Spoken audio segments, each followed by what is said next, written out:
The empire's on the run. That's called mind control. Alex Jones. To make you and feel the like you're GCN alone Radio when you're Network. 94%.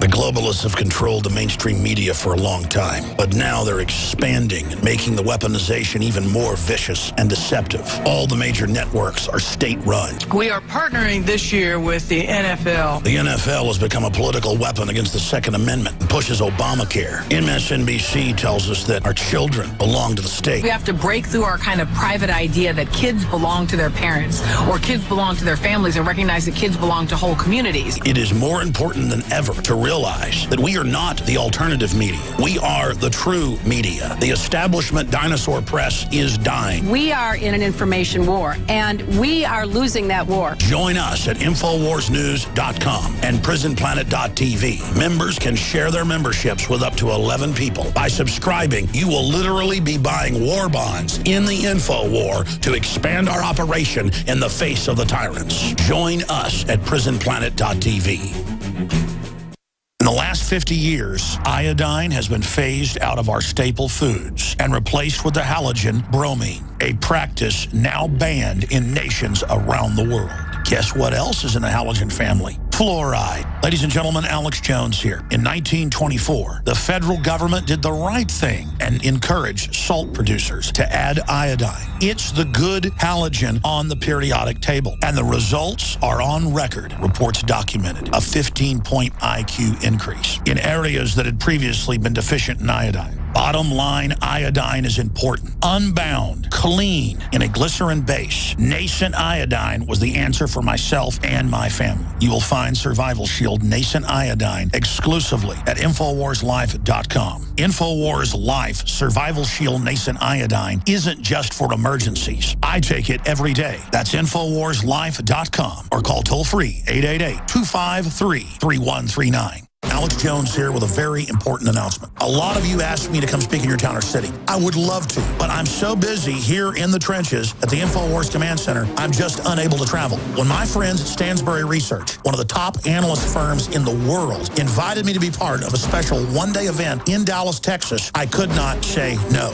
You will hear from true experts like Porter Stansberry, T. Boone Pickens, Cactus Schroeder, Bill Murphy, Van Simmons, and myself, Alex Jones. I will be speaking on the fact that history is happening now. We are now at a critical juncture where more happens in a month than happened in the previous 10 years. I will also be breaking down the fact that a moral society is the only truly prosperous and safe society. May 31st, it's one day. The tickets will sell out. Simply visit AlexJonesDallas.com or follow the banners at Infowars.com. I have secured a discount for my listeners when you visit AlexJonesDallas.com. Again, that's AlexJonesDallas.com to secure your tickets for this one-time event, and I'll see you in Dallas.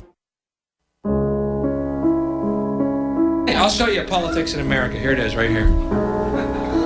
I think the puppet on the right shares my beliefs. I think the puppet on the left is more to my liking. Hey, wait a minute. There's one guy holding up both puppets. Shut up. Go back to bed, America. Your government is in control. Defending the Republic from enemies, foreign and domestic. It's Alex Jones. Gaslighting would be like if you'd been on hold for an hour to get on the show because a guest has come on or we've gotten behind, and I went on air and said, oh, we've had callers holding 5 minutes, we better go to them. You go, no, I've been holding an hour. And I go, no, you haven't. Hey, Alex. Hey. I hear somebody talking. Oh, it's just me, John.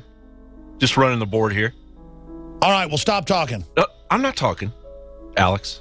I'm not. Yes, you are. I'm not interrupting your show. Stop interrupting the show. Hey, buddy. I'm not interrupting it. Let's be pals. All right, that's enough, John. All right, but I'll be back. But in true gaslighting, you would say, there's no one talking. You're mentally ill, Alex. There's no one talking, Alex. I'm just talking to myself. You're hearing things. I'm hearing things. There's nobody here. You know, there's real psychology in this country, and there is a lot to offer from psychology. You can learn a lot from Carl Jung, you name it. A lot of the stuff I've read Sigmund Freud said, you know, has some real validity. But it's just a lens to look at the world, try to understand how people operate. It isn't the end-all, be-all. But the state-run systems of it are truly oppressive on their face. And the establishment is gaslighting America. They're telling you there's no world government, there's no corporate welfare, there's no corruption, nothing's rigged, that's a conspiracy theory, that's an extremist thing, that's a dangerous thing. It was like when Nightline was here a couple years ago. He was like, you believe there's a secret plan to set up a world government. The host of ABC Nightly News was the guy who was here doing the interview. Right here. I'm sitting here after the show, he's right there. And I went, no, I can show you the Council on Foreign Relations, talking about a planetary corporate world government run by finance bankers and finance capital. I can show you UN statements. And he goes, really, you could show me that? So we go out there, I pull up the clips, and he goes, that's a different global government that Ban Ki-moon's talking about than you're talking about. That's a different global government that the British Prime Minister is talking about that you're talking about. That global government or global governance is just working together. And I go, with global taxes, with global surveillance, global military, global standardization of zoning laws. And he just laughed at me. Then, as I said, we went to dinner. He was really nice. Forget his name. Who's the host of it? He's a guy. He's got black hair. Brown. I went with him and his camera people to eat at Fogo de Chao. We had dinner for 2 hours, had a couple glasses of wine. He was real nice, has a family, and just said, basically, you're on your side of the line, I'm on my side. Just point blank, I'm a soldier of the system, and was nice to me and actually liked me. But he works for them. And they put out reports that there is no world government. And will look at you with a straight face like you're crazy as it's openly being set up. This is what I'm sick of. Let me see your identification. You don't need to see his identification. We don't need to see his identification. These aren't the droids you're looking for.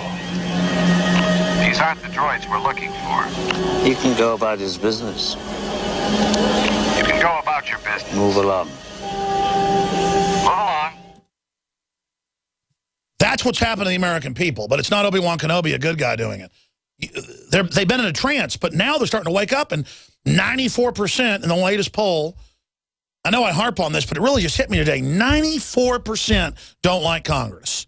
Because that's nameless, faceless. Most Americans don't even know who their Congress person is, man or woman. So they see that as the government, the Capitol building.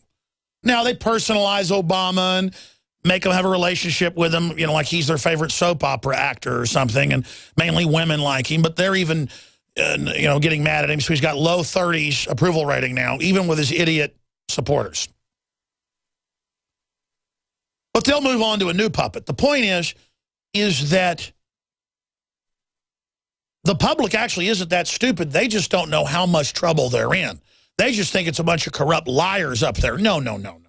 It's not a bunch of corrupt liars up there. It's a bunch of control freak, vicious, anti-human people. Because what I've learned is control freaks, liars, fraudsters. My dad used to always tell me this as a child. I know what he was talking about. He'd say, son, there are just bad people in the world who would rather kill you for $1 than make $1 million with you fair and square. They would rather steal from you because they like dominating you, they like hurting you, they like cheating you, they like taking advantage of you because it's their nature. And you need to learn, because we're good people and we aren't corrupt and we don't lie, that people are going to come after you thinking you're a mark. So don't think everybody's like you. And then he would go on and say to me, you see that little meth head or that little crackhead drug addict over there? He's only 4.5 feet tall because he's been on drugs since he was a little kid. Don't use drugs. By the way, the government ships in most of the drugs, and they mix all sorts of poison into it. I mean, I think back to my dad basically was the Alex Jones before me. And he would sit there and explain it all to me. He'd say, that's who you got to worry about. That person will shoot you or kill you because they have nothing to lose. They're the most dangerous people out there because they have nothing to lose. They're scum. Don't hang around scum because they like seeing good people get hurt. And even though I knew those lessons then and then learned them, I still go through that today because I'm so trusting. And so even though I know all this, I personally make mistakes as well. None of us are perfect. It's like the end of Carlito's Way. I'll give the movie away. He's gotten out of prison after a decade. He was a former made gangster, part of his mafia group, played by Al Pacino. He's wanting to go straight, but his old buddy, the lawyer that got him out of prison early, brings him back in. So it's a bad friend that destroys him and kills some gangsters, some Italian-made men, and now they're coming after him. But when he's about to get away with the money and with his beautiful girlfriend at the train station, and he's gotten away from the mob and beaten them, guess who kills him? The little low-level scumbag, local thug that wanted to make his name by killing a famous gangster. And Benny Blanco from the Bronx shoots him 3 times in the stomach.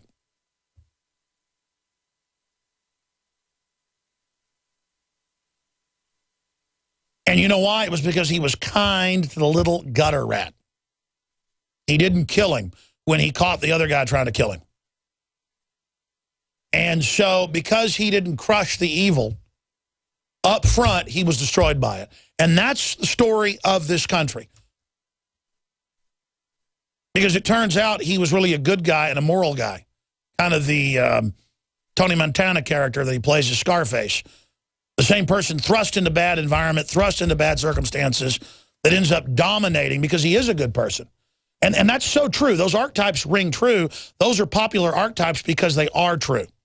That a good person forced to do vicious things is always more powerful than the evil. That's why the evil always seeks to pull down the good man, the good woman, because they don't like you. I don't like you. My friend doesn't like you either. I have the death sentence on 12 systems. Oh, here, let me get you something. We're really sorry. No, you'll be dead, to quote Star Wars. Again, another archetype. That's exactly how it is. The 2 dirtbag scumbags don't like the good-looking, upright, clean, wholesome people that they can see have good souls, that they can see stand for goodness, that they can see have power, that they can see have the birthright of dominion on this planet. They want you dead. They want you gone. They want you destroyed because they don't like the light. You guys pull up the bar scene where the guy gets his arm cut off, just that one piece, because that, my friends, illustrates everything through art, which is a reflection of reality.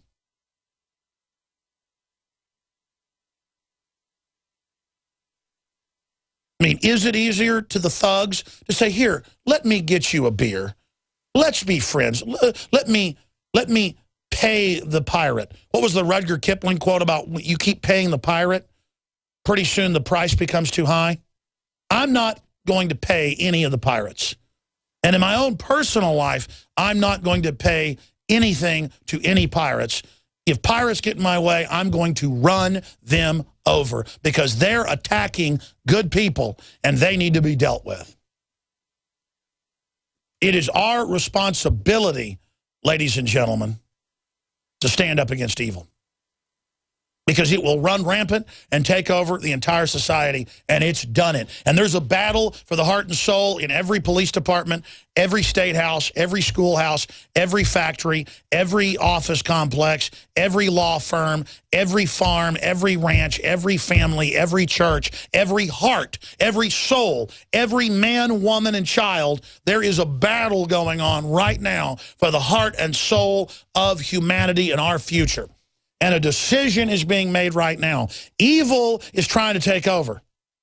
And they've bought off the churches to tell us it's a foregone conclusion that it's the end of the world. They've been saying that for 100 years. People in Nazi Germany thought it was the end of the world, and most Christians historically said, whether they were Catholic, Protestant, Seventh-day Adventist, it didn't matter. They followed Hitler's Romans 13 quote, his favorite passage on the radio, and they believed that it was the end of the world or God's will. Well, let me tell you, I've read my Bible, and I know what's written on my heart. God and the entire Bible is about people standing up against evil, standing up against Pharaoh, standing up against Herod, standing up against all the evil, the Philistines. It is not about handing your children over